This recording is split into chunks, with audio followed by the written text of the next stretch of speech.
সংযুক্ত আরব আমিরাত প্রতিনিধি এস এম শাফায়েত, কাতার প্রতিনিধি গোলাম মাওলা আকাশ ও সৌদি আরবের দাম্মাম প্রতিনিধি মুখলিসুর রহমান অভির তথ্যচিত্রে প্রবাসী সংবাদ জানাচ্ছেন আব্দুল মালেক।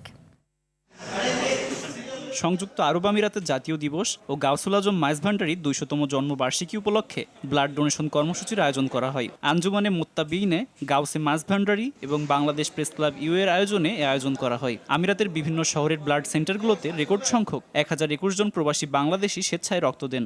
এমন আয়োজন আমিরাতে বাংলাদেশের ভাবমূর্তি উজ্জ্বলের পাশাপাশি দেশের ভাবমূর্তি বাড়াতে সাহায্য করবে বলে মনে করছেন প্রবাসী বাংলাদেশিরা।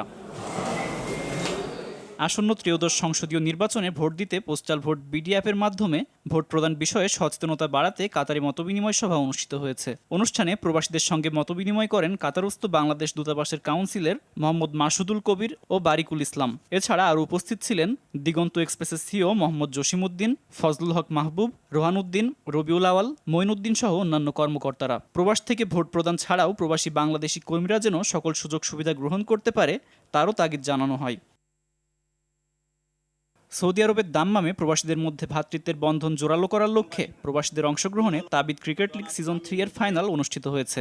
ফাইনালে বিডি ওয়ারিয়ার্সকে হারিয়ে চ্যাম্পিয়ন হয় অরিজিনাল রাজ কোম্পানি। পুরস্কার বিতরণী অনুষ্ঠানে সভাপতিত্ব করেন তাবিদ কোম্পানির সুপারভাইজার ফজলুর রহমান। অনুষ্ঠানে প্রধান অতিথি ছিলেন জাহিদ হাসান। এছাড়া টুর্নামেন্ট স্পন্সর মনসুর খান, শামীম হোসেন, সোহেল সাইফ খান, মনির হাসান, দীপেশ কুমার, আশরাফুল ইসলাম, রাশেদ আহমেদ, ফারুক আলী সহ অনেকেই উপস্থিত ছিলেন।